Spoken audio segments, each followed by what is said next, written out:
O som da notificação do Facebook ressoou estridente no quarto frio alugado, quebrando o silêncio da minha primeira noite fora de casa. Fiquei a olhar para o ecrã, sentindo como se alguém me apertasse o coração. A minha nora tinha acabado de publicar uma foto do meu quarto vazio, com um estado cheio de regozijo. Finalmente a parasita foi-se embora. Debaixo da foto, o número 1234 gostos dançava ironicamente diante dos meus olhos. No entanto, o meu mundo desmoronou por completo quando vi o comentário do meu próprio filho: já não tenho de cozinhar nem lavar a roupa suja. Até a minha filha mais nova teve o descaramento de pôr um adoro num comentário sarcástico de um estranho: os desempregados deviam aprender a ser independentes. Sentei-me imóvel, a engolir as lágrimas. Sou a Catarina, uma viúva que dedicou toda a vida a cuidar da família, e a história que estou prestes a contar é a prova mais clara de que o preço da ingratidão, por vezes, é mais caro do que o dinheiro pode medir. Ainda há poucas horas, eu era a legítima dona de uma bela casa tradicional em Évora, no Alentejo, mas agora estou encolhida na beira da cama, num quarto estreito de aluguer com apenas 10 quadrados. O cheiro a lexívia barata batia-me no nariz, agudo e penetrante. Esse cheiro a químicos industriais impregnava as 4 paredes descascadas deste pequeno quarto. Sentei-me imóvel na beira da cama, com as costas direitas, mas o peito vazio. Tinham passado 3 horas desde que arrastei a minha mala e saí pelo portão de ferro preto descascado da minha casa. Agora, o meu mundo reduzia-se a 10 quadrados miseráveis, por onde o barulho dos caminhões entrava pela fresta da janela. O silêncio era assustador, apenas quebrado pelo zumbido do ventilador de teto, como a respiração ofegante de um animal velho. O telemóvel sobre a mesa de madeira gasta vibrou. O ecrã iluminou-se na penumbra uma notificação do Facebook. Cerrei os olhos, já cansados pelas longas noites de costura. O nome via-se claramente: Beatriz, a minha nora. O meu dedo trêmulo tocou no ecrã. Talvez, num momento tolo de esperança maternal, ainda esperasse que fosse uma mensagem a perguntar como eu estava. Mas não. Uma foto bateu-me na cara. Sustive a respiração, o sangue gelou-me nas veias. Era o meu quarto. O quarto que nessa mesma manhã eu tinha limpado a fundo. Na foto, o quarto estava vazio, a cama estava sem colchão, o roupeiro aberto de par em par. Mas o que me deixou sem palavras não foi o vazio, foi o caixote do lixo no canto. Atirada sobre um monte de papéis, estava uma estatueta de cerâmica de Nossa Senhora de Fátima, caída de lado, com o seu rosto amável manchado de pó, junto a um terço partido. A Beatriz tinha deitado a Nossa Senhora para o lixo. Tinha tirado a fé e a proteção sagrada desta família para o lixo, como se fosse um objeto sujo. Li o estado que acompanhava a foto, cada palavra era como uma agulha a espetar-se nas minhas retinas. Finalmente a parasita foi-se embora. Este espaço agora é nosso. Viva! Viva a liberdade! Li aquilo vezes sem conta. Afinal, aos olhos da minha nora, que antes parecia tão doce, eu era apenas uma parasita. A minha presença na casa que eu mesma tinha comprado com o meu dinheiro era uma prisão para eles. Olhei para o número embaixo: 1234 gostos. Mais de 1000 pessoas tinham aplaudido o ato de pôr uma sogra na rua. Quem eram? Amigos da Beatriz? Estranhos a regozijarem-se com a dor de uma mulher que acabara de perder o seu lar? Deslizei para os comentários, e as palavras cruéis dançavam diante de mim. Agora que a velha louca se foi, vão poder ter toda a intimidade que quiserem, uma carga para a sociedade. Parabéns, Beatriz, por te veres livre desse peso morto. Fez-se-me um nó na garganta, mas a verdadeira dor mal estava a começar. Estava no nome familiar que apareceu no meio da selva de comentários estranhos: Hugo, o meu filho. O filho que pari com dor, o filho por quem passei noites em claro a abanar-lo cada vez que tinha febre. O seu comentário foi breve, conciso e mais cruel do que qualquer faca: já não tenho de cozinhar nem lavar para a porca. A casa está limpa, meu amor. Chamou a sua mãe a porca. Pousei o telemóvel na mesa. As minhas mãos com dedos calosos apertaram-se involuntariamente. Esta porca tinha lhe lavado as fraldas quando era bebê. Esta porca tinha usado as mãos destroçadas pela agulha e pela linha para passar a ferro cada uma das suas camisas para as entrevistas de emprego. Agora, para ele, eu era apenas uma mancha que precisava de ser limpa da nossa casa. Que amargas soavam aquelas 2 palavras. Mas não ficou por ali. O ecrã iluminou-se de novo. Outra notificação. Rita, a minha filha mais nova, a estudar no estrangeiro. A filha a quem todos os meses eu enviava metade da minha reforma para que vivesse confortavelmente. A Rita tinha posto um coração num comentário mordaz. Os desempregados deviam aprender a ser independentes. A minha filha usava o dinheiro desta desempregada para se dar a luxos e agora juntava-se a estranhos para denegrir a própria mãe. O meu mundo inteiro desmoronou sem estrondo, sem pó, desmoronou num silêncio absoluto. Os últimos pilares emocionais a que me agarrava o amor maternal, a piedade filial tinham se desvanecido como bolas de sabão. Pensei que iria chorar, esperei que as lágrimas quentes brotassem, mas não. Os meus olhos estavam secos, áridos. Talvez as minhas lágrimas já se tivessem esgotado durante as longas noites em que os ouvia, às escondidas, a planear como me meter num lar de idosos. A minha mão deslizou sobre a superfície rugosa da minha velha mala. O couro castanho estava desbotado nos cantos, mas as costuras continuavam muito fortes. Eram as costuras que o meu próprio marido tinha cosido, um ponto, uma respiração. Ele dizia sempre que as coisas, tal como as pessoas, devem ter um núcleo forte para poderem chegar longe. No silêncio da minha primeira noite fora de casa, o tic-tac do relógio soava como um chamamento do passado. Fechei os olhos. O penetrante cheiro a lixívia do quarto alugado desvaneceu-se gradualmente, substituído pelo aroma familiar da minha casa em Évora. O cheiro do sol seco nas paredes de um amarelo vibrante, o cheiro a tijolo úmido depois de um aguaceiro, e o cheiro perfumado a tecido da oficina de costura artesanal que o meu marido e eu tínhamos construído com suor e lágrimas durante toda uma vida. Essa casa não era apenas tijolos e argamassa. Era suor, era sangue, eram as noites em claro que passei junto à minha velha máquina de costura, a pedalar até as pernas me doerem, para fazer cada camisa, cada toalha bordada com motivos tradicionais, a poupar cada cêntimo para comprar cada azulejo do chão. O meu marido morreu logo quando terminamos de construir a varanda que dava para a praça. Não pôde desfrutar lá um único dia, deixando-me sozinha no meio daquela grande propriedade. A memória transportou-me 7 anos atrás. Nesse dia, o sol no Alentejo era dourado como mel. O Hugo trouxe a Beatriz para me apresentar.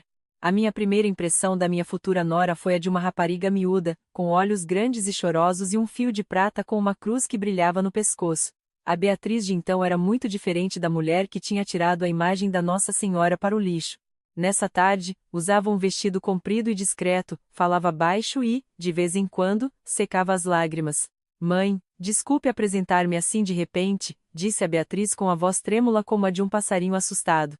A minha família na aldeia tem muitas dificuldades, o meu padrasto bebe muito, tenho medo. Hugo apertou-lhe a mão com força e olhou para mim com olhos suplicantes. Mãe, amamo-nos de verdade. Podemos viver consigo? Sim? Só por 6 meses. 6 meses para podermos poupar para a entrada de um pequeno apartamento, e depois mudamo-nos de imediato. Olhei para o meu filho, depois para a rapariga a tremer. O coração de uma mãe e a compaixão de uma mulher devota amoleceram-me. Na nossa cultura, a família vem primeiro. Deitar à rua uma rapariga em apuros era algo que a Nossa Senhora de Fátima nunca ensinaria.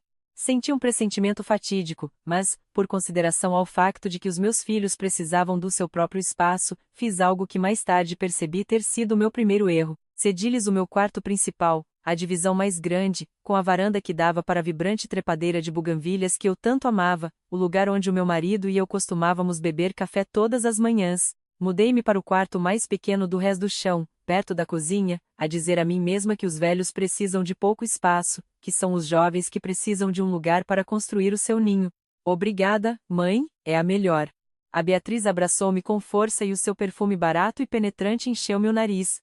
Naquele momento, pensei que fosse o cheiro da felicidade. Mas passaram 6 meses. Depois 1 ano. 2 anos. E agora, 7 anos. Esses 6 meses temporários transformaram-se gradualmente numa ocupação permanente. A Beatriz já não falava em comprar a própria casa, e o Hugo também ignorava o assunto sempre que eu tentava perguntar. A mudança não aconteceu de um dia para o outro. Foi como o bolor que se espalha por uma parede úmida lento, mas destrutivo até a raiz. A Beatriz começou a invadir aos poucos. Primeiro foram as cortinas. Eu gostava das cortinas de renda branca bordadas à mão, que deixavam entrar uma luz suave em casa. Um dia, ao voltar da missa, vi que tinham desaparecido. No seu lugar estavam umas cortinas grossas, de um cinzento escuro, modernas e frias. As cortinas velhas eram muito antiquadas, mãe, já ninguém usa isso. Pus estas para a casa parecer mais elegante e, além disso, tapam bem o sol para podermos dormir até tarde aos fins de semana, disse a Beatriz sem parar de olhar para o telemóvel, sem sequer me encarar. Aguentei.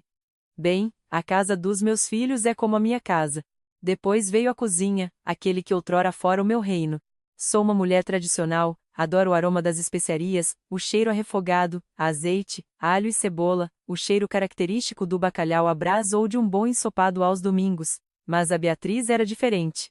Que nojo, que cheiro tão intenso é esse? Disse, tapando o nariz ao entrar em casa com uma careta, como se cheirasse a algo podre. Pode parar de cozinhar esses pratos antiquados? O cheiro entranha-se no meu cabelo, na roupa. Os meus amigos vêm fazer-nos uma visita e vão pensar que vivo num bairro pobre. Mas este é o prato preferido do Hugo desde que ele era miúdo, protestei debilmente. O Hugo tinha acabado de chegar do trabalho. Olhou para a mulher a fazer caretas, depois para a panela ao lume no meu fogão. Os seus olhos já não brilhavam com a mesma emoção de antes. Suspirou, um suspiro cheio de cansaço e aborrecimento. Chega, mãe. A minha mulher tem razão, este cheiro é um bocado forte. Cozinhe algo mais simples, uma sandes ou uma salada está bom. O meu coração encolheu-se. O prato que continha todo o amor e a cultura dos meus antepassados agora era considerado forte e antiquado. A partir desse dia, o fogo da minha cozinha foi arrefecendo.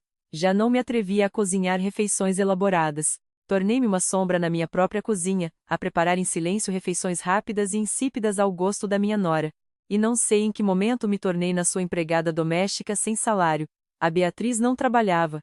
Ficava em casa a dizer que criava conteúdo para a internet, a gravar vídeos de dança ou de maquilhagem, mas não levantava um dedo para as tarefas de casa.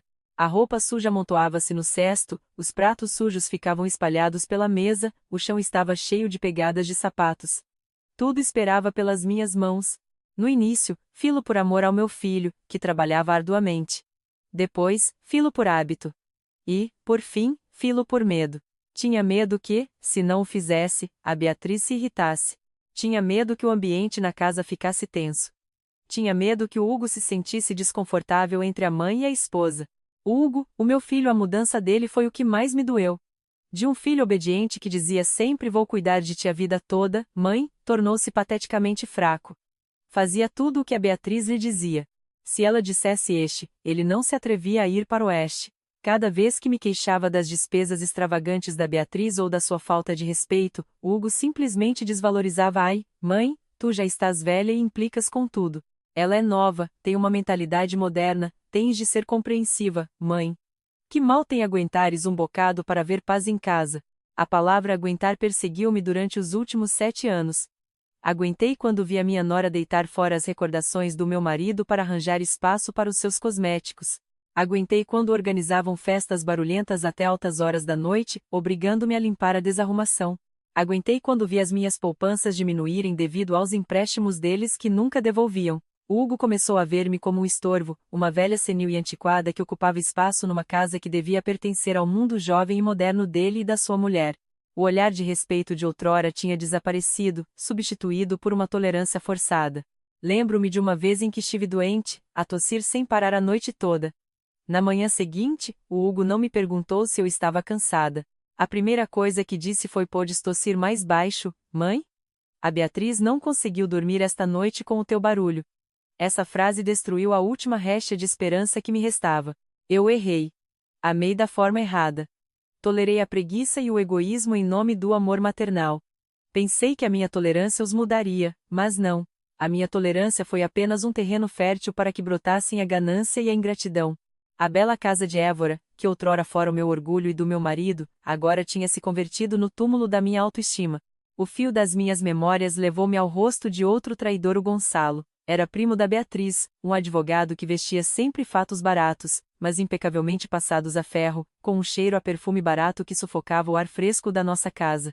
O Gonçalo tinha olhos pequenos, sempre a olhar de soslaio, como se estivesse a planear o seu próximo movimento. Tinha começado a vir à minha casa com mais frequência nos últimos meses. As conversas dele com a Beatriz eram sempre em sussurros. Cada vez que eu me aproximava, calavam-se ou mudavam de assunto abruptamente, a falar do tempo ou dos preços do mercado. O meu instinto de mulher, que tinha lutado nos negócios, dizia-me que algo perigoso se estava a gerar, e o meu instinto não falhou. Foi numa tranquila tarde de terça-feira. O Hugo ainda não tinha voltado do trabalho. O Gonçalo apareceu com um cesto de frutas e um sorriso radiante. Sentou-se à minha frente e tirou um grosso maço de papéis da pasta. Dona Catarina, o Gonçalo empurrou os papéis na minha direção com uma voz melosa. Eu e a Beatriz encontramos este seguro de saúde premium para idosos. Os benefícios são excelentes consultas e tratamentos gratuitos nos melhores hospitais privados. Mas tem de assinar hoje para aproveitar a promoção. Peguei nos papéis. As letras minúsculas como formigas deixaram-me tonta. Por que tanta pressa, filho? Deixa-me esperar que o Hugo volte para vermos isto com atenção. Ai, o Hugo anda ocupadíssimo, não tem tempo para estas burocracias. A Beatriz saiu da cozinha com um copo de sumo de laranja e colocou-o sobre a mesa com uma voz apressada. Assine já, mãe. O Gonçalo é da família, acha que a vai enganar? Se não confia na sua nora, tudo bem, mas também desconfia de um advogado? O Gonçalo pôs a caneta na minha mão, só tem de assinar aqui, Dona Catarina, é muito rápido. Peguei na caneta. A minha mão tremia ligeiramente. Não sei por quê, o meu coração batia com força. Coloquei a ponta da caneta na linha de baixo. O meu braço bateu acidentalmente no copo de sumo que a Beatriz acabara de colocar ali. O sumo derramou-se sobre a mesa, ensopando o grosso maço de papéis. A tinta esborratou-se de imediato. Santo Deus, o que é que a mãe fez? Gritou a Beatriz, a arrancar os papéis ensopados. O Gonçalo franziu a testa, os seus olhos brilharam com um clarão de ira que rapidamente ocultou com um sorriso forçado. Não te preocupes, Beatriz, eu vou imprimir outro. Amanhã trago para Dona Catarina assinar. Naquele momento, pedi imensas desculpas. Mas agora, pensando bem, talvez tenha sido a Nossa Senhora a mover indiretamente a minha mão para me salvar de um desastre, porque aquele papel ensopado, definitivamente, não era um seguro de saúde. A suspeita é como uma semente venenosa. Uma vez que brota, cresce muito rapidamente. O ponto culminante foi na noite passada. A noite antes de eu ir embora. O relógio bateu à meia-noite e acordei com sede. A casa estava em silêncio, só se ouvia o canto dos grilos no jardim. Saí silenciosamente do meu pequeno quarto no rés do chão, com a intenção de ir à cozinha buscar um copo de água. Ao passar pelas escadas que subiam para o quarto principal, o meu antigo quarto, ouvi vozes e risos. A porta estava entreaberta, uma luz amarela filtrava-se pela fresta. Parei de repente. Logo depois do 68º aniversário dela, arranja maneira de meter a velha num lar público, a voz aguda da Beatriz ouviu-se claramente. Gelei da cabeça aos pés. Colei-me à parede, assusta a respiração. O Gonçalo já tratou da papelada, continuou a Beatriz com um tom triunfante. Só falta enganá-la para que assine a procuração e esta casa será nossa. Preciso do quarto dela para fazer o meu estúdio de TikTok, o de baixo tem melhor luz, aqui em cima a luz de fundo é horrível. Os meus ouvidos taparam-se. Asilo público. Procuração, estúdio de TikTok. Afinal, a sua sogra, aquela que a tinha acolhido durante 7 anos, valia menos do que um canto para gravar vídeos de dança sem sentido na internet. Queria ver-se livre de mim para se apoderar da casa, o patrimônio de toda uma vida do meu marido e minha, só para satisfazer a sua vaidade. Esperei pela resposta do Hugo. O meu filho, a minha esperança. Um breve silêncio, depois a voz arrastada do Hugo, provavelmente embriagado, sim, desde que tudo corra bem e os vizinhos não saibam. Um sim leve, mas com o peso de 1000 quilos, que esmagou o meu coração. Ele estava de acordo. Não se opôs. Estava disposto a meter a própria mãe num lar, a roubar-lhe os bens, desde que tudo corresse bem. Não me lembro de como voltei para o meu quarto. Não chorei. As lágrimas já não conseguiam sair. A dor tinha ultrapassado o limiar do sofrimento, deixando-me paralisada. Mas depois da paralisia, uma chama acendeu-se, a chama da indignação. Sentei-me na cama, a olhar fixamente para a escuridão. O vínculo sagrado de sangue tinha acabado. Agora era apenas uma luta pela sobrevivência. Na manhã seguinte, levantei-me muito cedo, enquanto os dois ainda dormiam profundamente depois da festa. Fechei a porta do meu quarto à chave e afastei a velha carpete aos pés da cama. Debaixo da carpete, havia um azulejo solto. Levantei-o. Dentro de um pequeno buraco, estava uma caixa de metal enferrujada. As minhas mãos trêmulas abriram a tampa. Ainda estava intacto a escritura da casa em meu nome e o testamento original que o meu marido me deixara. E isto era a minha vida. A Beatriz e o Gonçalo, por muito astutos que fossem, nunca imaginariam que eu esconderia as coisas mais importantes da forma clássica das mulheres de antigamente. Meti tudo no fundo da minha velha e gasta mala, a cobrir com roupa. Não deixei nada de valor. Levei apenas o que me pertencia. Saí de casa com a mala às 10 da manhã, quando Hugo já tinha ido trabalhar e a Beatriz estava no spa. Não olhei para trás. A casa nas minhas costas era agora apenas uma casca vazia, a abrigar demônios disfarçados de familiares. O quarto alugado continuava em silêncio quando saí dos meus pensamentos. Olhei para a hora no meu telemóvel. Marquei um número e fiz a minha primeira chamada. Estou? Sim, da EDP? Da Companhia de Eletricidade? Sou a Catarina, titular do contrato sim. A minha voz era clara, sem tremores. Quero pedir o corte da eletricidade. Sim, um corte total. O motivo? Já não preciso nem vou pagar o serviço. A seguir foi a empresa da água e depois a da internet. Eu tinha pago tudo até o final do dia de hoje. Segundo as normas, cortariam os serviços exatamente uma semana após receberem o pedido de cancelamento de contrato. Esse era o último período de carência que lhes concedia, ou para ser mais exata, o tempo que eu precisava para me preparar mentalmente para o espetáculo. Desliguei a chamada. Uma sensação de alívio invadiu-me. Já não era eu que pagava pelos seus luxos.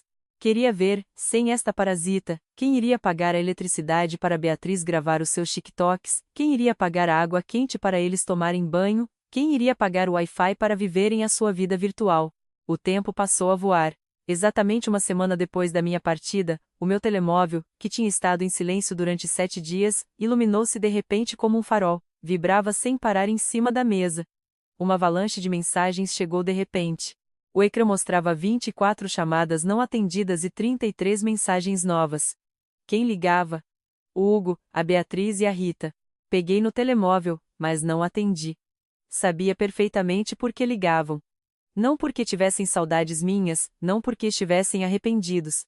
Ligavam porque as luzes da casa se tinham apagado, a torneira tinha secado e, o mais importante, o sinal de Wi-Fi tinha desaparecido.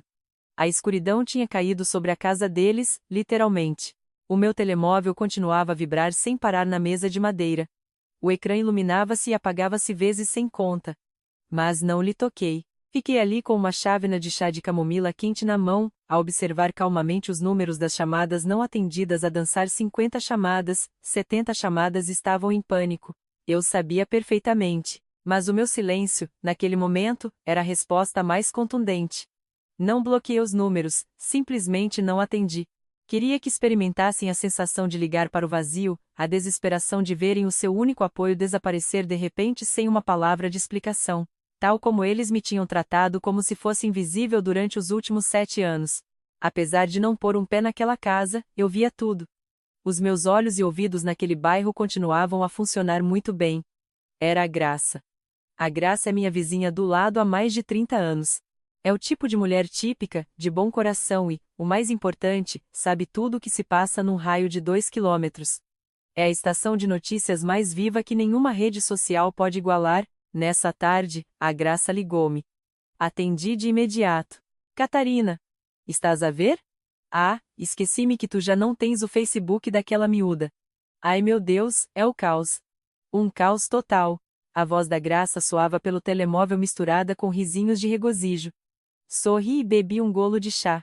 Calma, conta-me lá, Graça, o que se passa de tão bom por aí? Muito bom. A vizinhança toda está às varandas a ver o espetáculo. A Graça baixou a voz, a sussurrar como se temesse que a ouvissem. A tua querida nora, a Beatriz, estava a fazer um direto a vender uns cremes esquisitos no pátio, a gabar-se da sua casa grande e espaçosa e da sua vida de luxo, quando pum. Faltou o Wi-Fi. Ri-me a gargalhada. Podia imaginar a cara da Beatriz cheia de maquilhagem naquele momento. A Graça continuou. Ficou paralisada durante 5 segundos, amiga. Agarrou no telemóvel e sacudiu a gritar que a rede estava lenta, mas não havia rede nenhuma para estar lenta. Os espectadores do direto desceram de 2.000 para 0. Ela ficou tão furiosa que atirou o tripé ao chão, a praguejar e a gritar, a pôr os meus cães a ladrar como loucos. E não foi tudo. A Graça também descreveu o aroma cativante que começava a emanar da cozinha da minha casa. O frigorífico tinha se desligado de manhã, o gelo derreteu e a água inundou o chão de madeira. Aqueles bifes de novilho caros que o Hugo andava sempre a gabar-se devem estar podres. Eu estava junto à cerca e conseguia cheirar o pivete azedo daqui. O Hugo corria de um lado para o outro com a cara vermelha como um galo de briga. Levou o portátil para o café da esquina para usar o Wi-Fi, mas parece que se esqueceu da carteira, por isso voltou para casa a arrastar os pés e a dar pontapés em tudo o que lhe aparecia à frente. Ao ouvir aquelas palavras, não senti nem um pingo de pena. Apenas uma fria satisfação. Aqueles que sempre exigiam liberdade, que exigiam o seu próprio espaço, agora estavam a afogar-se nesse mesmo espaço próprio, escuro e mal cheiroso. Desliguei a chamada com a graça. Mal pousei o telemóvel, apareceu uma nova mensagem de voz. Era do Hugo. Hesitei um momento e depois cliquei para reproduzir. Não para responder, mas para recolher informações.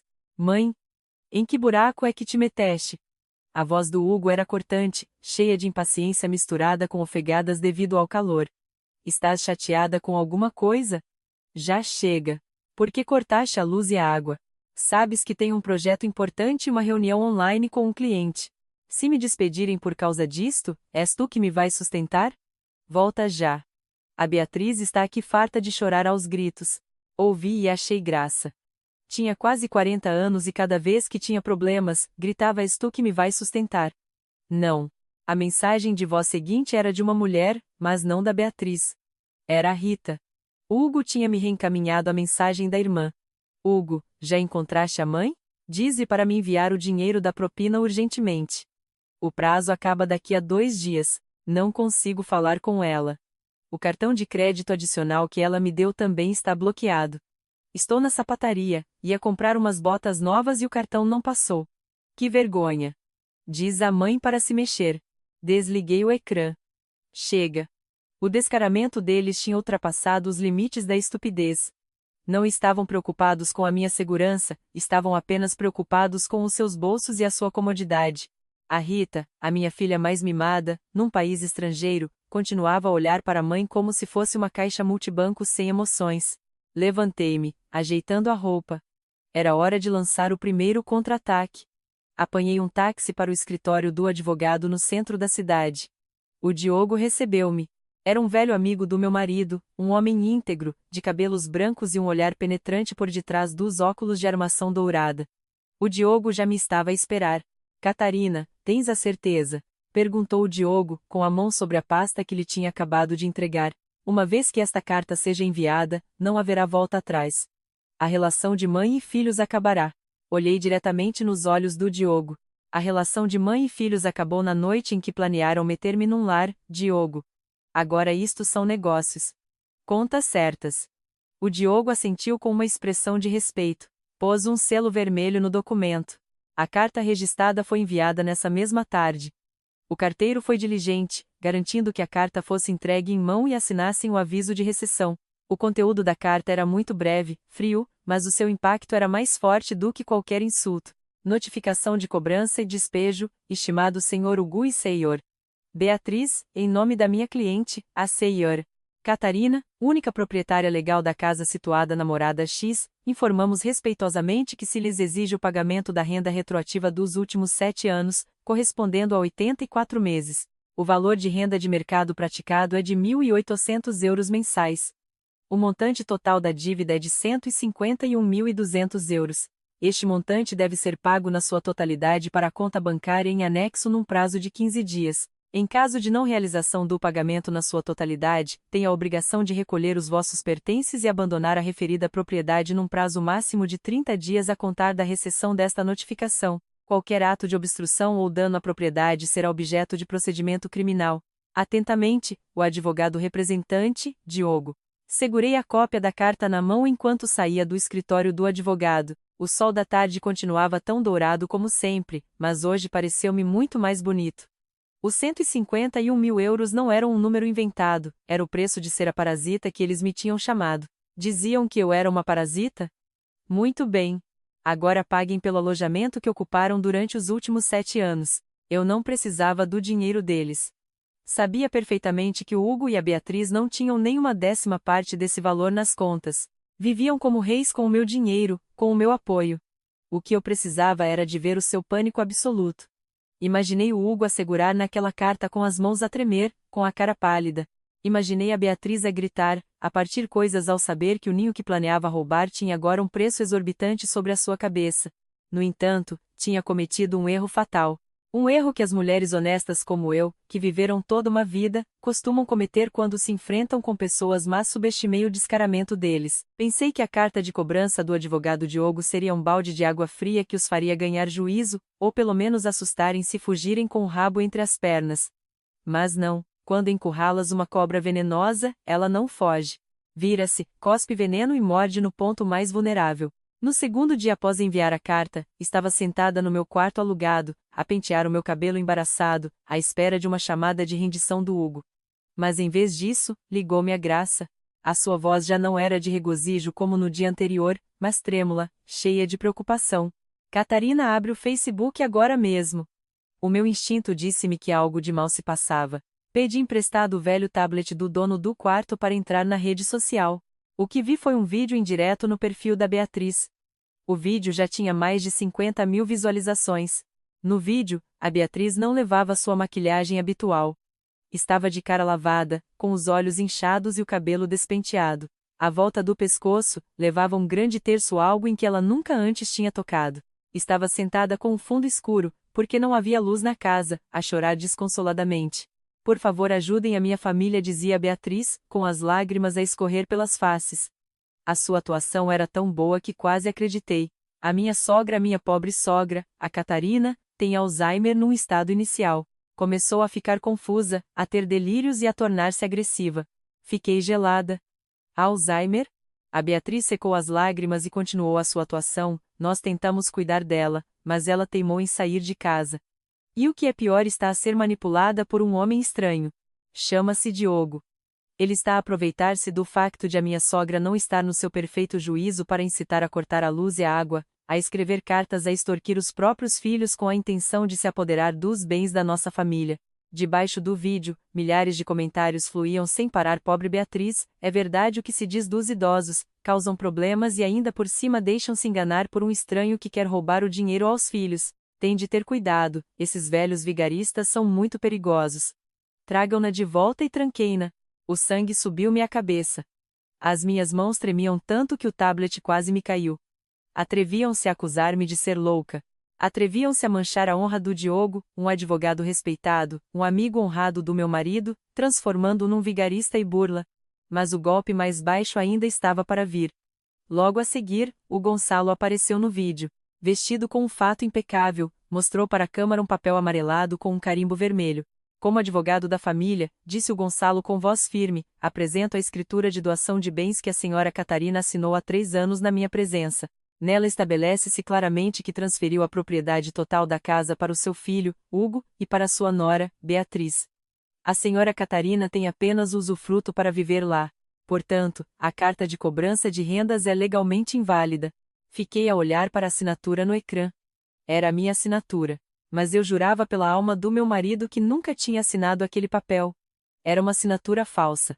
Oh, não, de repente lembrei-me das vezes em que o Gonçalo me tinha dado papéis ao acaso para assinar, misturados com faturas de eletricidade ou de seguros.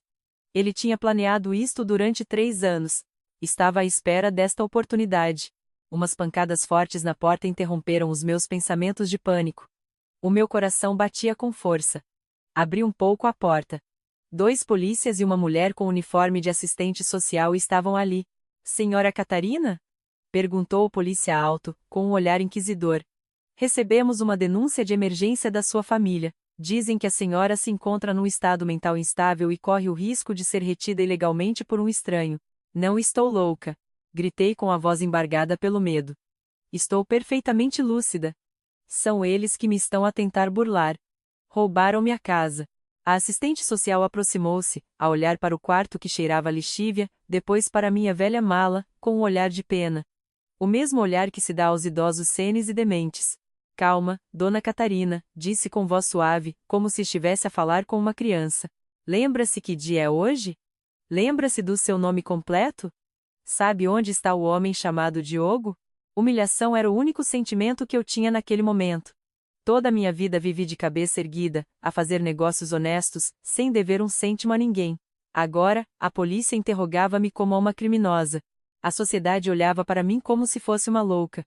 A ordem de despejo contra o seu filho foi suspensa temporariamente pelo tribunal para investigação, anunciou friamente o polícia.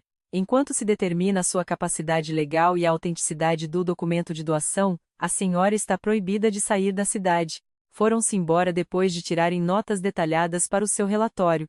A porta do quarto fechou-se. Desabei no chão frio de tijoleira. Acabou-se. A minha vantagem surpresa tinha sido esmagada pelo Gonçalo, com um papel falso e um espetáculo mediático. A opinião pública estava do lado da jovem e bela nora obediente. A lei estava a questionar-me. Estava sozinha. Completamente sozinha nesta batalha. O meu telemóvel vibrou. Uma mensagem do Hugo. Peguei nele, à espera de um pouco de consciência por parte do meu filho.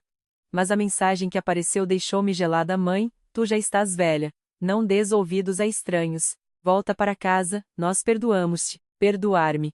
Ele disse que me perdoava. Ri-me. Uma risada rouca e amarga ressoou no quarto vazio. O meu filho, o cúmplice da esposa para tirar a própria mãe à rua, aquele que se estava a apoderar da casa da mãe, agora fazia-se de magnânimo, o generoso a perdoar a sua vítima. Teria o descaramento humano algum limite? Atirei o telemóvel para o colchão.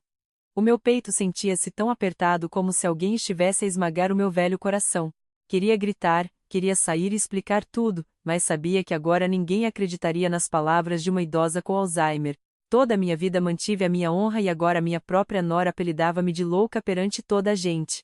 A fase mais sombria da minha vida não começou com uma grande explosão.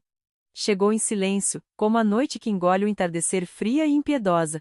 A opinião pública é uma faca de dois gumes, e naquele momento, o gume mais afiado estava encostado ao meu pescoço. Depois do choro da Beatriz e do papel falso do Gonçalo, o vento tinha mudado de direção. De vítima expulsa de casa pelos filhos, de repente transformei-me numa idosa malvada, manipulada pelo seu amante para prejudicar os filhos e os netos. As pessoas muitas vezes preferem acreditar em histórias sensacionalistas e emocionantes do que na verdade crua e aborrecida. Nessa manhã, tive de ir ao mercado. O frigorífico do quarto alugado estava vazio. Cobri a cabeça com um chale preto, a tentar fazer-me o mais pequena possível, na esperança de que ninguém me reconhecesse. Mas o buliçoso mercado por onde eu caminhara durante 40 anos hoje parecia-me estranho e cheio de espinhos. Parei na banca de legumes da dona Joana. Conhecíamo-nos desde que tínhamos o cabelo preto. Tentei pegar numas batatas, mas a dona Joana empurrou a minha mão com frieza. Desculpe, dona Catarina, disse sem me olhar nos olhos, com uma voz suficientemente alta para que todos à volta ouvissem.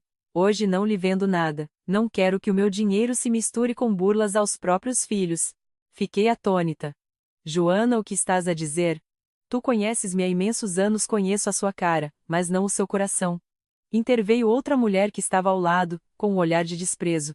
Velha e sem vergonha. A deixar-se levar por esse advogado para roubar a própria família.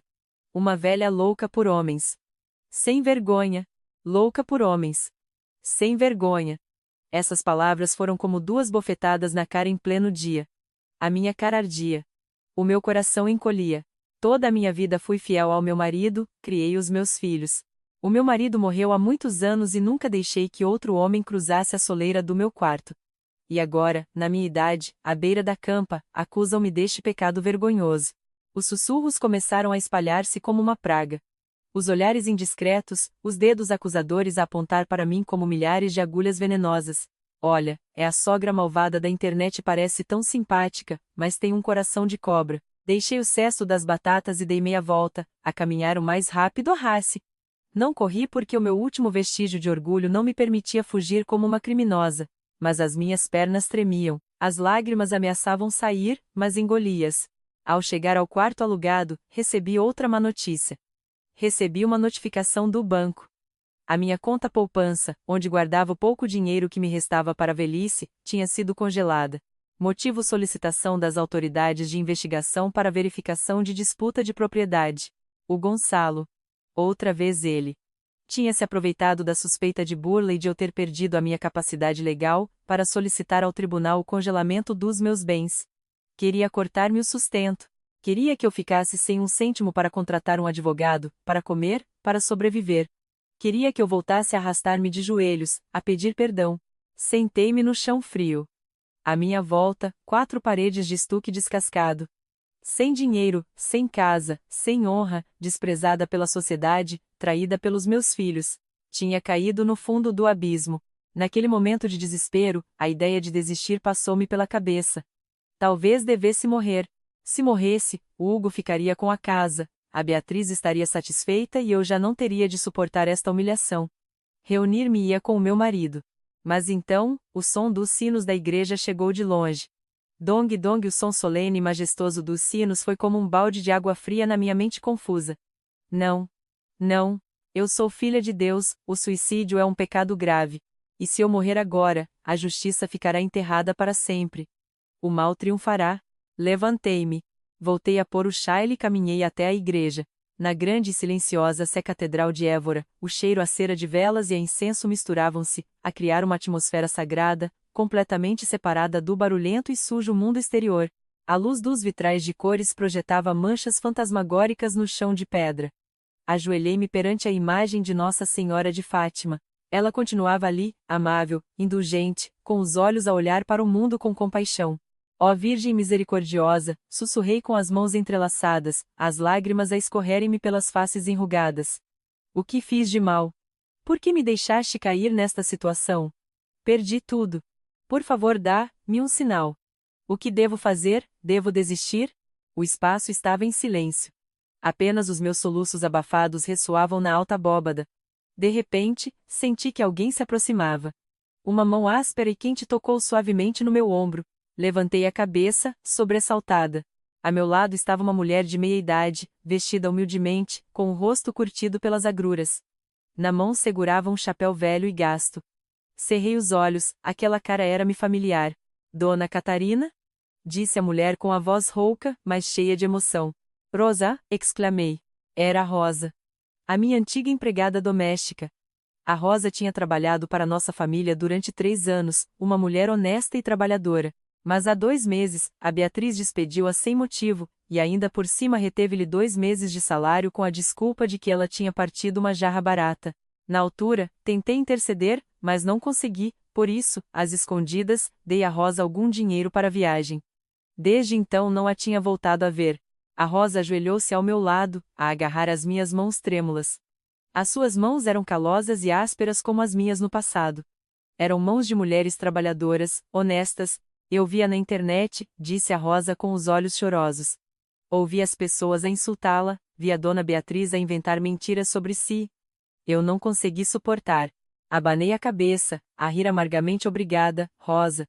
Mas não te metas nisto. Eles são muito fortes. Eu perdi. Não.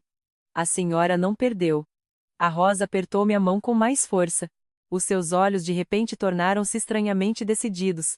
Olhou em volta, como se temesse que alguém a ouvisse, e depois aproximou-se do meu ouvido e sussurrou: Senhora, eu sei a verdade. Conheço a verdadeira cara dela. Olhei para a Rosa, confusa: o que estás a dizer? A Rosa meteu a mão no bolso do casaco gasto e tirou um objeto minúsculo, cuidadosamente embrulhado num lenço. Era um cartão de memória. Quando ainda lá trabalhava, contou a Rosa rapidamente, com voz apressada, a dona Beatriz muitas vezes insultava-me e ameaçava-me. Tinha medo que ela me acusasse de roubar para me descontar do ordenado, por isso comprei em segredo uma câmara muito pequena, daquelas baratas, e escondi-a na estante da sala para me proteger. O meu coração começou a bater com força. A sala, onde a Beatriz e o Gonçalo se costumavam sentar a falar. No dia em que me despediram, tinha tanta pressa que só consegui tirar este cartão de memória e levá-lo comigo. Quando voltei para minha terra, esqueci-me completamente disto até ontem, quando vi o vídeo dela, e lembrei-me. Fui a um cibercafé e pedi a alguém que me abrisse isto. A Rosa parou um momento, engoliu em seco e depois olhou-me diretamente nos olhos, a afirmar com segurança. Está aqui tudo, Dona Catarina. A cena em que eles praticam a falsificar a sua assinatura, a cena em que planeiam tudo. Até a cena em que aquele advogado se ri à gargalhada enquanto põe um carimbo falso nos papéis. Tenho a prova. Fiquei sem palavras. Todo o meu corpo tremia, mas já não era de medo ou de frio. Uma onda de calor percorreu-me a espinha. A Nossa Senhora não me tinha abandonado. Tinha me enviado a Rosa. Uma mulher pequena, pobre, a quem a Beatriz tinha desprezado e espezinhado, e que agora tinha nas mãos a chave da vida e da morte de toda esta batalha. Olhei para o minúsculo cartão de memória na palma calosa da Rosa. Era preto, minúsculo, mas o seu peso podia esmagar a enorme mentira que havia lá fora. Do fundo do abismo negro, vi um raio de luz ofuscante. Não perdemos nem um segundo. Agarrei a Rosa pela mão, paramos um táxi e fomos diretamente para o escritório do advogado Diogo. Começou a chover. As gotas de chuva batiam com força na janela do carro, mas o barulho não conseguia abafar os batimentos do meu coração. O escritório do Diogo ficava no segundo andar de um edifício antigo, mas sólido, no centro. O cheiro a papel velho e a café recém-torrado bateu-me no nariz quando abri a porta. O Diogo estava a rever os papéis e, ao ver-me encharcada com uma mulher desconhecida, levantou-se de imediato. Catarina! O que se passa? Estás bem? Não respondi à sua pergunta de cortesia. Fui diretamente à sua secretária, e pus o cartão de memória sobre o vidro, com um toque firme. Diogo! Temos uma arma. Olha para isto. O Diogo olhou para mim, depois para o cartão de memória. Não perguntou mais nada. Com a experiência de um velho lobo da advocacia, compreendeu de imediato a gravidade do assunto. Inseriu o cartão num leitor e ligou-o ao grande ecrã da parede. A Rosa estava encolhida num canto do sofá, a torcer as mãos de nervos. Eu estava de pé atrás da cadeira do Diogo, a suster a respiração. O ecrã iluminou-se. O vídeo começou a reproduzir-se. A câmera estava ligeiramente inclinada para baixo, a abranger toda a sala da minha casa. A imagem tinha um pouco de grão devido à pouca luz e à qualidade barata da câmera, mas o som ouvia-se perfeitamente. Estremeci. Era minha sala, onde eu costumava fazer os meus bordados todas as noites. No ecrã, a Beatriz e o Gonçalo estavam sentados frente a frente na mesa de centro. Sobre a mesa havia um monte de papéis em branco. Olha para minha mão, ouviu-se a voz da Beatriz, aguda e esganiçada. Segurava uma caneta de tinta permanente e assinava com cuidado num papel em branco. O selim a tendir um bocado mais acima, a velha treme sempre no final. O Gonçalo pegou no papel, examinou a luz e sorriu com desdém. Nada mal tens talento para criminosa, Beatriz. Mas o traço da linha de baixo tem de ser mais firme.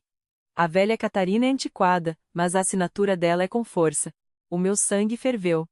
Estavam a treinar a minha assinatura. Analisavam a minha caligrafia como carniceiros. O Gonçalo continuou: assina este rascunho da escritura de doação. Lembra-te de pôr a data de há 3 anos. Nessa altura a velha não tremia tanto. Não te preocupes.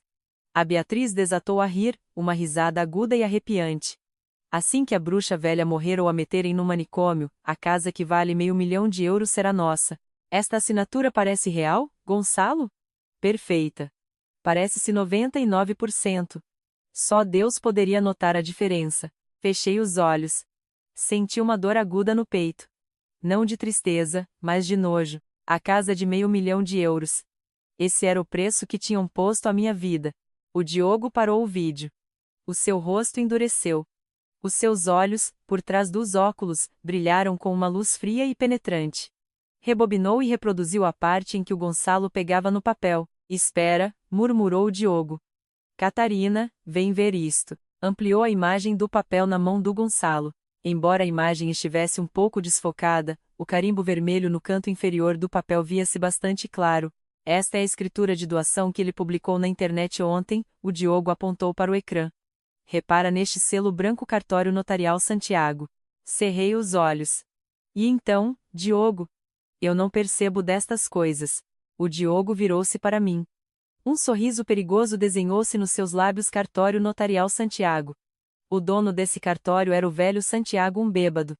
Mas o mais importante é... O Diogo bateu na mesa com os dedos, a enfatizar cada palavra: que este cartório foi encerrado permanentemente há 5 anos, por fraude. Fiquei atônita. Há 5 anos. Exato, afirmou o Diogo. No vídeo, o Gonçalo diz a Beatriz para pôr a data da assinatura de há 3 anos. Isso significa que, nesse momento, o cartório Santiago já estava encerrado há 2 anos. E, no entanto, nos papéis que ele apresentou ao tribunal, aparece o selo desse cartório. Ele usou um selo falso ou um carimbo velho que roubou. O Diogo levantou-se de um salto e começou a passear pelo escritório, visivelmente emocionado. Isto não é apenas falsificação de documentos privados, Catarina. É falsificação de selos notariais oficiais e burla para apropriação de imóveis. Com esta prova, não só tirarão a cédula profissional de advogado ao Gonçalo, como ele vai apodrecer na prisão, pelo menos uns 10 anos. Uma sensação de alívio indescritível invadiu-me. O nó tinha se desfeito. A verdade tinha vindo à tona. Agarrei a mão do Diogo. Bem, então do que estamos à espera? Diogo, publica este vídeo na internet. Envia-o à polícia agora mesmo. Quero limpar o meu nome. Quero que toda a gente conheça a verdadeira cara deles. Nesse instante, eu queria ver a cara da dona Joana, a peixeira do mercado, quando visse o vídeo. Queria ver todos os que me tinham insultado a calarem-se. Mas o Diogo abanou a cabeça, pôs as mãos nos meus ombros e fez-me sentar. Tem calma, Catarina. A pressa é inimiga da perfeição. Olhou-me nos olhos, com uma voz que se tornou grave e calculista. Se publicares este vídeo agora, eles vão entrar em pânico. Tentarão negar as acusações, dirão que é uma montagem, ou irão culpar-se um ao outro para evitar a prisão. O Gonçalo é advogado, é muito astuto. Ele encontrará uma escapatória. E o que faço? Deixo que me continuem a difamar.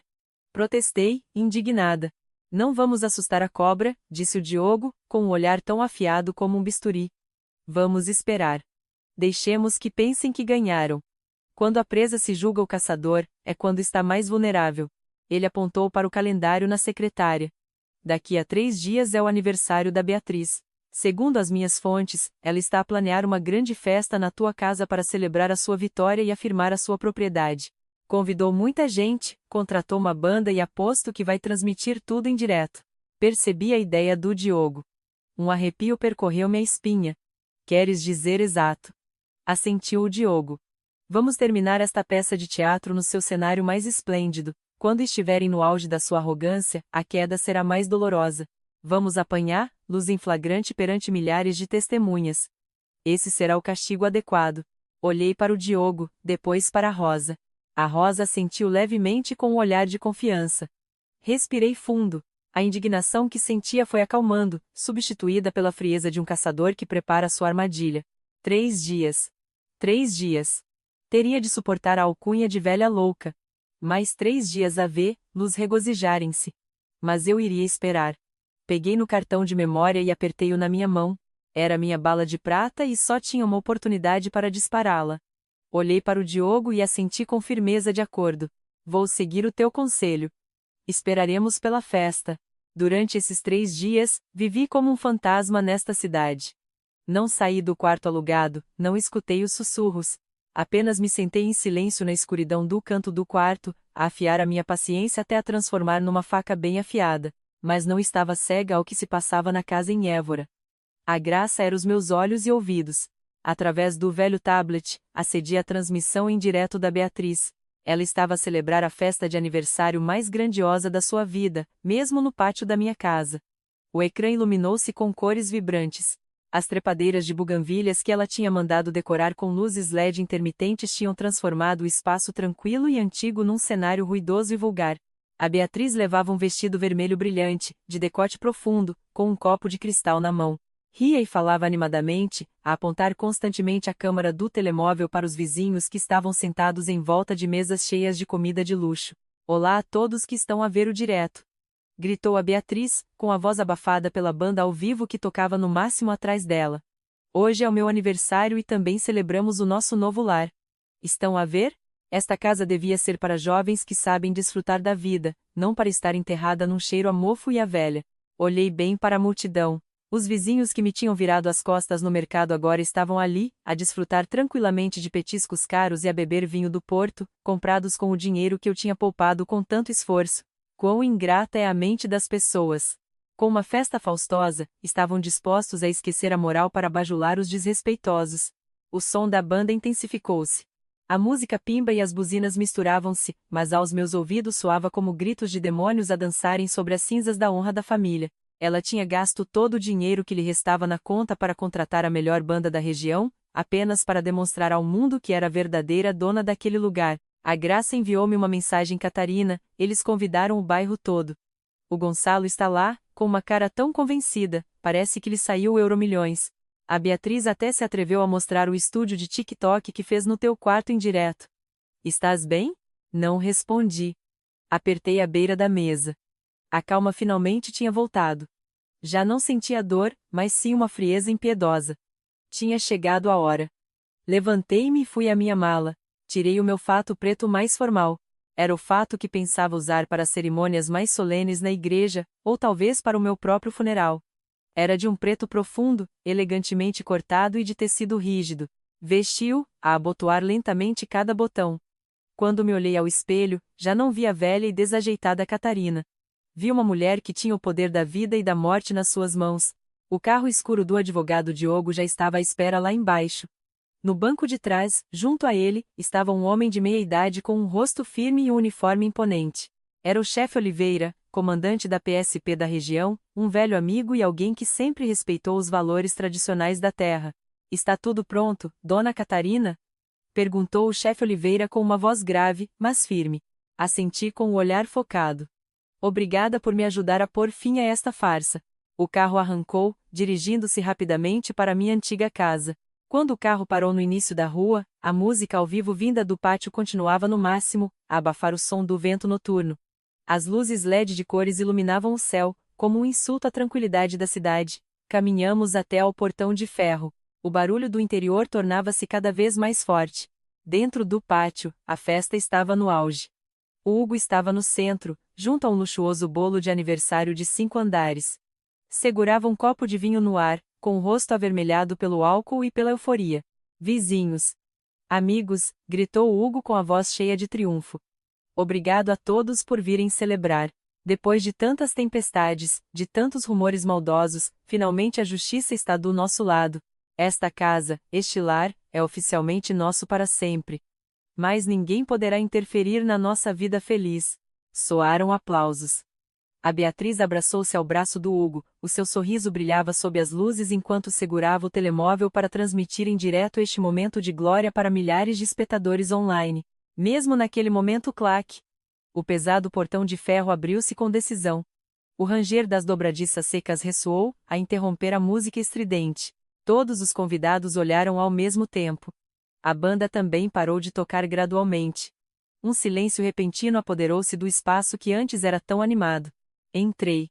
A luz das lâmpadas LED iluminou-me diretamente. Fiquei ali, com o meu fato preto impecável, o cabelo branco apanhado num coque alto e arranjado, o meu rosto tão sereno como a superfície de um lago no inverno. Não parecia a velha louca que tinha fugido com o amante como eles tinham dito. Parecia uma rainha que voltava para reclamar o seu reino roubado. Ao meu lado caminhava o advogado Diogo, com uma grossa pasta de documentos na mão. E atrás, os passos pesados do comandante Oliveira e de 2 agentes de apoio criaram uma pressão invisível que fez com que a multidão recuasse, abrindo-me caminho. A Beatriz ficou gelada. O copo de vinho na sua mão inclinou-se, a derramar o líquido vermelho escuro sobre o vestido branco de um convidado, mas ela não se apercebeu. O seu rosto passou de surpresa à palidez e, finalmente, um medo extremo refletiu-se nos seus olhos. O Hugo ficou petrificado. O copo tremia na sua mão. Olhou para mim, depois para o uniforme do comandante da polícia, com a boca aberta, sem conseguir dizer uma palavra. Não olhei para os convidados, não olhei para os vizinhos boquiabertos. Apenas olhei diretamente nos olhos dos meus 2 filhos que estavam naquele palco falso. Bela festa, Hugo. A minha voz ressoou no silêncio, tranquila, mas com a força de 1000 quilos. Mas acho que é hora de o espetáculo acabar. Dei mais um passo em direção ao centro do pátio. O som dos meus sapatos de couro contra os azulejos de terracota ressoou com força. O Gonçalo, o astuto advogado que estava num canto do pátio, tentou escapar-se pela porta das traseiras, mas um agente da polícia aproximou-se rapidamente e pôs-lhe a mão no ombro. O comandante Oliveira pigarreou. A sua voz ressoou por todo o pátio. Peço desculpa por interromper a festa. Mas estamos aqui para executar um mandado de detenção e uma ordem de recuperação de bens, a pedido do Ministério Público. A festa toda comoveu-se. Os sussurros começaram a rebentar como bolhas. A Beatriz, que acabara de reagir, gritou com a voz embargada pelo pânico, mas a tentar manter um último vestígio de arrogância: "O que estão a fazer? Esta casa é minha. Tenho os papéis legais. Esta velha está louca, não lhe deem atenção." Disse-o enquanto levantava o telemóvel, como se ainda quisesse usar as redes sociais para salvar a situação. Olhei para a lente do telemóvel que estava a transmitir em direto e sorri levemente. Exato, Beatriz. Continua a transmitir. Deixa que toda a gente veja o que se vai passar a seguir. Os murmúrios no pátio estalaram como um enxame de abelhas furiosas. Os convidados estavam inquietos. Os vizinhos, que antes se regozijavam, agora olhavam furtivamente uns para os outros. As luzes LED brilhantes de repente tornaram-se ofuscantes, a transformar os rostos de todos em formas estranhas, meio reais, meio ilusórias. A Beatriz, após uns segundos de paralisia, de repente gritou como uma louca. Lançou-se sobre mim com os olhos injetados de sangue, as unhas afiadas estendidas como se quisesse rasgar o meu casaco preto. "Estás louca. Põe-te daqui para fora, velha maluca." Atreves-te a trazer a polícia à minha casa para me arruinar tudo. Antes de ela me conseguir tocar, o advogado Diogo deu um passo em frente, a interpor-se entre nós. Levantou uma pasta de documentos, com o rosto terrivelmente tranquilo. Beatriz, devias poupar as tuas forças para falar com o juiz mais tarde. O Diogo fez um sinal ao agente da polícia que estava perto do projetor. Ligue isso. Este era o grande ecrã que a Beatriz tinha alugado para projetar as fotos da família feliz para se gabar e afirmar a sua propriedade da casa. Mas em vez de imagens brilhantes, o ecrã de repente piscou com riscas cinzentas e logo apareceu uma imagem desfocada. A música tinha parado por completo. O espaço estava tão silencioso que se podia ouvir o assobio do vento pelas frinchas dos tijolos. A imagem no ecrã era a sala da minha casa. A câmara estava inclinada, a gravar a Beatriz e o Gonçalo sentados à mesa de centro. Todos susteram a respiração. As milhares de pessoas que viam a transmissão online da Beatriz também guardaram um silêncio absoluto. E então, a voz da Beatriz ressoou. Não a voz doce e falsa, mas uma voz aguda e malvada até a medula. Assim que a bruxa velha morrer ou a meterem no manicômio, este €500 mil será nosso. E depois esta assinatura parece real, Gonçalo. Essa frase ressoou por toda a vizinhança, a ecoar nas antigas paredes de pedra. Clara e cruel. No ecrã, a Beatriz ria-se à gargalhada depois de treinar a minha assinatura. O Gonçalo assentia, a brincar com o carimbo vermelho. Parece muito quem ia pensar que uma velha com Alzheimer iria dar a casa à sua nora, não é? Riu-se o Gonçalo no vídeo, com uma voz cheia de triunfo. A verdade tinha vindo à tona. A crua e sórdida verdade. A multidão de convidados ficou sem palavras.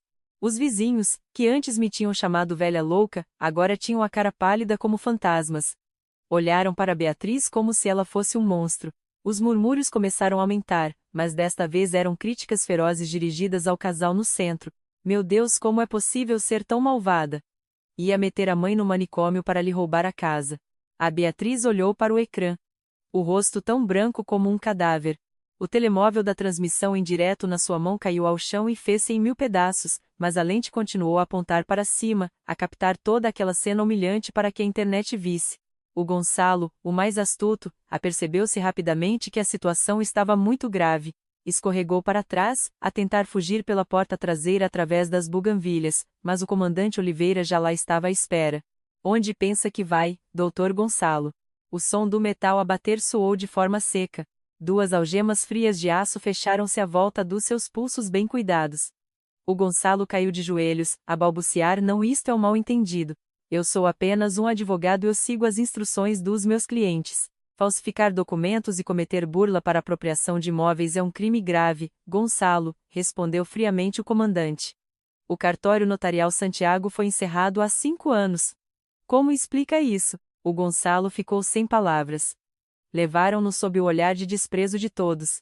Nesse momento, a Beatriz perdeu completamente a cabeça. Apercebeu-se de que o reino que construíra sobre mentira se desmoronara por completo. Não tinha mais nada a perder, pelo que gritou e lançou-se novamente sobre mim como se me quisesse estrangular. Velha asquerosa! Por que é que não morres? Por que é que tiveste de voltar para me arruinar a vida? Mas antes que se aproximasse, uma mão forte agarrou-a pelo ombro. O Hugo, o meu filho, estava lá, a tremer da cabeça aos pés. O seu rosto passara do vermelho do álcool para a palidez do choque. As palavras do vídeo foram como baldes de água gelada sobre a sua estupidez dos últimos 7 anos. Olhou para sua esposa, a mulher que ele idolatrava, a mulher por quem tinha chamado a própria mãe de porca. Tu enganaste-me. A voz do Hugo quebrou-se, cheia de dor. Chamaste bruxa velha a minha mãe. Ias meter a minha mãe no manicômio, Beatriz. A Beatriz debateu-se, a rir como uma louca. Tu não és diferente de mim. Tu também querias que ela se fosse embora para ficares com a casa. Não finjas que és um santo. As palavras da Beatriz foram como uma bofetada na cara do Hugo. Ele largou-a, a olhar para ela como se fosse uma criatura estranha e repugnante. 2 agentes da polícia aproximaram-se, seguraram a Beatriz e levaram-na para o carro da patrulha. Os seus gritos foram se apagando até desaparecerem por trás do portão de ferro. A festa dissolveu-se. Os convidados saíram um a um. Ninguém se atreveu a olhar-me nos olhos. Ficamos só nós, eu, o advogado Diogo e o Hugo, no meio do pátio cheio dos escombros da mentira.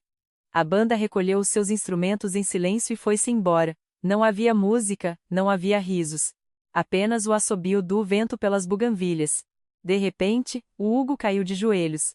Os seus joelhos bateram com força no chão de azulejos. Arrastou-se na minha direção, a agarrar a bainha das minhas calças, com lágrimas e ranho a escorrer-lhe pelo rosto que um dia fora o meu orgulho. Mãe, eu errei. Eu sou um filho ingrato. Ela cegou-me, mãe. Por favor, perdoa-me. Só desta vez. Ele soluçava, com a voz rouca. Eu vou começar de novo, eu vou cuidar de ti, mãe. Não me abandones, por favor. Baixei o olhar e vi o meu filho, o menino que eu tinha embalado, o menino por quem eu tinha sacrificado toda a minha vida para criar. O meu coração, que tinha endurecido como o gelo nos dias que passei naquele quarto alugado, de repente senti uma pontada de dor. Mas depois lembrei-me da mensagem à porca. Lembrei-me do seu silêncio cúmplice quando a Beatriz planeava meter-me num lar. Lembrei-me da sua cobardia quando se levantou a meio da festa e declarou que aquela casa era o seu lar para sempre. O afeto não é algo que se possa reparar com umas quantas lágrimas tardias. Respirei fundo e afastei a mão dele com calma. A minha mão estava seca, fria. Levanta-te, Hugo. Ele olhou para mim com um brilho de esperança nos olhos, mas eu encarei-o diretamente, com o olhar de alguém que desistiu por completo. Não finjas que estiveste do meu lado desde o início, a minha voz era firme, a ecoar no pátio vazio. Onde estavas quando me insultaram na internet? Onde estavas quando me puseram na rua com uma mala velha? Onde estavas quando a tua mulher atirou a imagem da Nossa Senhora para o lixo? Dei um passo atrás, criando uma distância permanente entre mim e ele. O perdão é com Deus. Eu sou apenas uma mulher que aprendeu a amar-se a si mesma mais do que aos filhos ingratos. Vou vender esta casa. Ficarei com o meu dinheiro.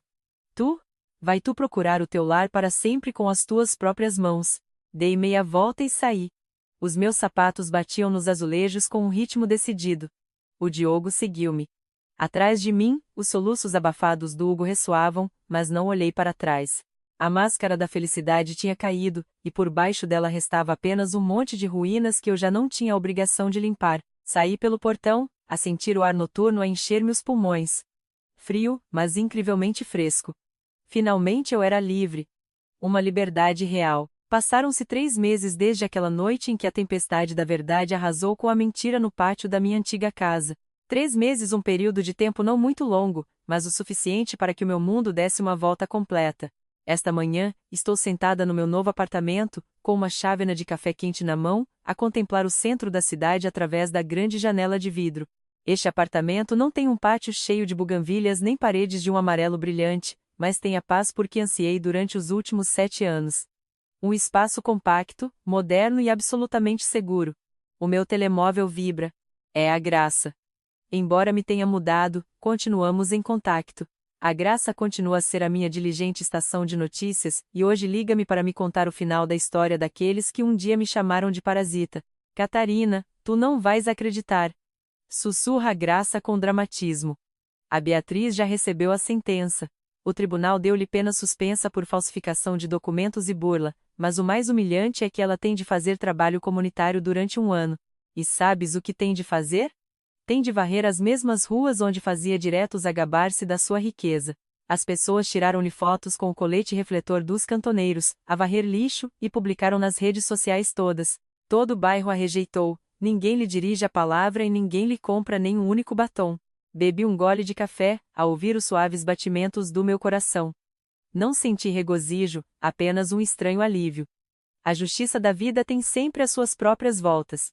A Beatriz teve de devolver todos os bens que me tinha tentado roubar. Ao que parece, teve de vender todos os cosméticos e joias para pagar as dívidas com a justiça, e depois regressou à sua aldeia, para viver sob o desprezo dos habitantes. Um final amargo para alguém que sempre viveu por trás de uma máscara de glamour. E o Hugo? Perguntei em voz baixa. A Graça suspirou. A sua voz tornou-se grave. O pobre rapaz, não. Não lhe devo chamar assim. O Hugo perdeu o emprego logo a seguir a festa. A má reputação do julgamento espalhou-se tão depressa que nenhuma empresa o quis contratar. Agora vive num quarto miserável e alugado nos arredores, daqueles bem velhos e a cair de podres. De manhã vejo-o no mercado central a trabalhar a carregar caixas para ganhar a vida. Emagreceu imenso. Os olhos dele estão sempre apagados. Perdeu tudo: a esposa, a casa, a honra, e também a mãe. Desliguei. Uma lágrima solitária rolou-me pelo rosto. Senti pena do filho que criei, mas não me arrependo. Sem esta dolorosa queda, ele seria para sempre um cobarde, um homem sem caráter, a deixar que outros manipulassem a sua vida. A vida está a ensinar-lhe a lição de maturidade que eu, sem querer, lhe tinha retirado com a minha superproteção. Quanto a Rita, ela também soube de tudo. Sem o meu apoio financeiro mensal, a Rita viu-se obrigada a enfrentar a dura realidade. Enviou-me uma mensagem a pedir desculpas, a chorar e a contar-me que agora tinha de lavar pratos num restaurante de comida rápida para pagar a propina da faculdade. Não lhe enviei nem mais um cêntimo. Apenas respondi brevemente: é hora de aprenderes a valer por ti mesma, minha filha. Esse é o presente mais valioso que lhe posso dar neste momento. Levantei-me e fui até a minha secretária. Lá estava o contrato de venda da casa de Évora, já finalizado. Decidi vender, lá. Essa casa tinha demasiadas recordações do meu marido, mas também demasiadas manchas de traição. Não queria viver num museu de dor. Com o dinheiro da venda da casa e com a indemnização, criei uma fundação de bolsas de estudo em nome do meu falecido marido, a Fundação Manuel. Todos os anos, esta fundação vai ajudar os meninos mais pobres da região da nossa antiga oficina de costura a terem uma oportunidade de estudar. Acredito que, num lugar qualquer no céu, o Manuel está a sorrir com a minha decisão. Ele sempre quis ajudar as pessoas e agora estou a cumprir o seu desejo da forma mais significativa. O anúncio no aeroporto trouxe-me de volta ao presente. Estou sentada na sala de espera do aeroporto de Lisboa. Ao meu lado está a minha velha e gasta mala de couro, a única coisa que levei daquela casa. Mas agora, lá dentro já não há testamentos, nem cartas de cobrança manchadas de lágrimas. Lá dentro há vestidos bonitos, mapas e uma alma que está a rejuvenescer. Ao entrar no avião, senti o ar frio do ar-condicionado e o cheiro a um novo começo. Apertei o cinto de segurança e olhei pela janela. O avião rolou lentamente pela pista e depois descolou rumo ao céu azul de Portugal. A cidade lá embaixo foi ficando cada vez mais pequena, até sobrarem apenas pontos de cores brilhantes sob o sol. Viajar pela Europa era um sonho que eu tinha adiado durante 30 anos. Primeiro para poupar para casa, depois para o casamento do Hugo, e a seguir para os estudos da Rita. Toda a minha vida vivi para os outros, sempre me pus em último lugar. Agora, aos 68 anos, estou a começar de verdade a minha própria vida. Encostei a cabeça ao banco, fechei os olhos e sorri serenamente. Um sorriso sem rancor, sem vingança. Apenas uma liberdade absoluta. A minha história talvez faça refletir muitas pessoas, e talvez existam por aí muitas mães que sofrem em silêncio, como eu sofri. Por isso, antes de terminar este desabafo, quero partilhar algumas coisas que aprendi à custa de muitas lágrimas. As mães e as avós, o amor não significa sacrifício incondicional até ao ponto de nos perdermos a nós mesmas. Amem os vossos filhos, mas saibam impor limites. Nunca deem tudo o que têm enquanto ainda estão vivas. Proteger os vossos direitos e bens não é egoísmo, é a forma de preservarem a vossa dignidade para nunca se converterem num fardo ou numa parasita aos olhos dos filhos e netos. Lembrem-se, uma mãe que se respeita a si mesma e que é independente é o melhor exemplo que pode dar aos filhos. Quando se casam e formam a própria família, isso é motivo de alegria. Mas nunca esqueçam as raízes que vos nutriram. O papel de um filho é saber equilibrar a sua nova família com a sua família de origem. Não deixem que um amor cego ou a fraqueza vos transformem em traidores da pessoa que vos deu a vida. A verdadeira força está em saber defender o que é justo, mesmo que isso signifique confrontar o parceiro. A gratidão não se demonstra apenas com palavras, mas com ações de respeito e de proteção pela honra dos pais. Sobre a ganância e a natureza humana, vi como a ganância pode transformar uma rapariga aparentemente doce numa cobra venenosa, e uma família unida num campo de batalha. O egoísmo destrói todos os valores morais num instante.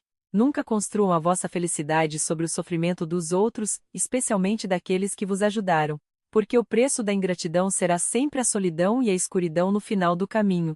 Para aqueles num relacionamento a viver com os pais, façam da sinceridade e da honestidade a vossa base. O afeto é a alma, mas a clareza nas responsabilidades é o esqueleto que mantém o respeito de pé. Não tenham medo de estabelecer os limites logo desde o início. A clareza não debilita o amor, apenas ajuda a evitar tragédias dolorosas no futuro. O avião já atravessou as nuvens e o sol brilhante inunda a cabine. Olho para fora e as nuvens brancas estendem-se como as rendas que eu costumava coser com tanto esmero. É lindo. Finalmente a parasita foi-se embora. Sim. A Catarina fraca e submissa de antes desapareceu para sempre. Agora só resta eu, uma mulher livre, a voar em direção ao seu próprio horizonte. Adeus, e desejo que encontrem sempre a força para se protegerem. a generosidade para perdoar o passado, mas também a coragem para nunca permitirem que ninguém volte a espezinhar a vossa honra.